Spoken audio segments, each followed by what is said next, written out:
Kuna vitu vingi sana ambavyo watu wanakuwa wanavipitia kwenye maisha. Kuna kipindi ambacho unaweza ukapitishwa katika maisha ili mradi kujifunza kitu fulani.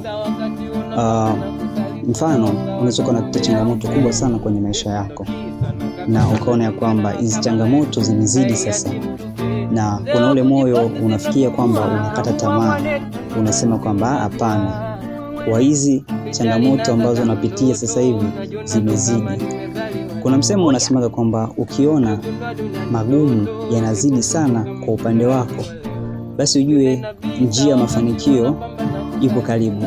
Kwa hiyo kitu gani ambacho unatakiwa kukifanya zaidi ni kutokata tamaa na kuendelea kumwomba Mungu na kupambana kwa kile kitu ambacho unakiamini kwamba kitakufanya ama kitaweza kukusaidia kwenye maisha yako, basi kipambanie. Wanasema kwamba hakuna mwanzo usiokuwa na mwisho. Kila jambo ambalo linakupo linaanza, basi mwisho wake upo. Usikate tamaa.